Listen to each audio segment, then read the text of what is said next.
Since one of the very first issues of CardioSource World News, which featured information provided by Cathleen Biga, RN, MSN, I have enjoyed every opportunity to chat.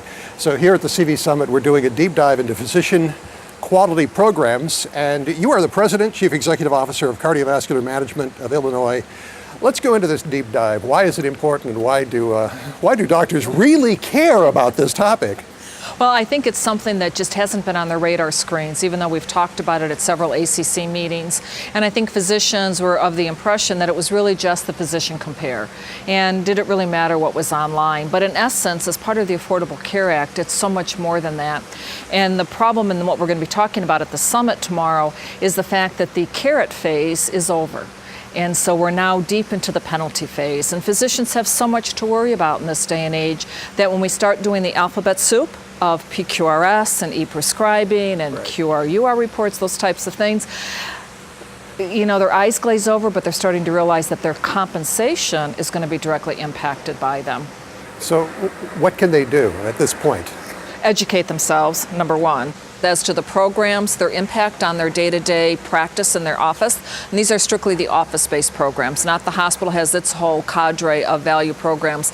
Educating themselves by coming to the summit, working with their chapters on a local level, and of course we'll have a lot at ACC 15 as well. So we really need to get them educated so they understand that the penalties always are 2 years after the data collection. So the 2015 data collection period that we're in right now will impact their pay in 2017. That's a little alarming.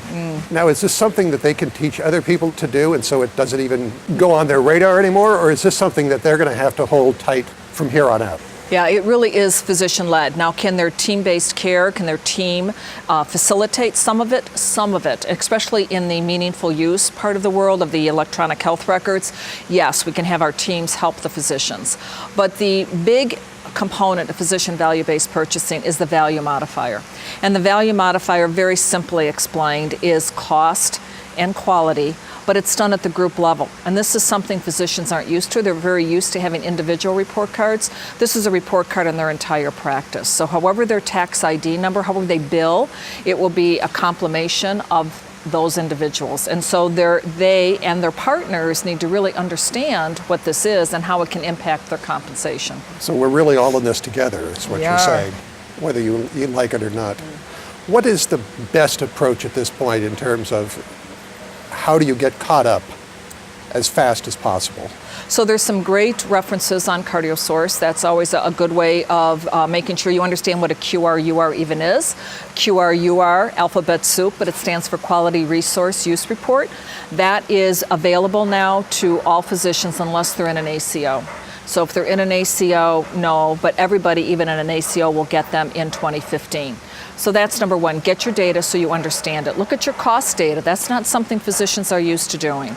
And so within that QR/UR is the cost data, and then of course quality, which physicians are pretty used to because of PQRS. So much of the physician modifier program is based on PQRS. So that won't be unusual for physicians, although we still have some of our physicians that are not participating in PQRS. So there's your take-home message. Make sure you're participating in PQRS, and you'll have the infrastructure for the rest of the physician value-based programs.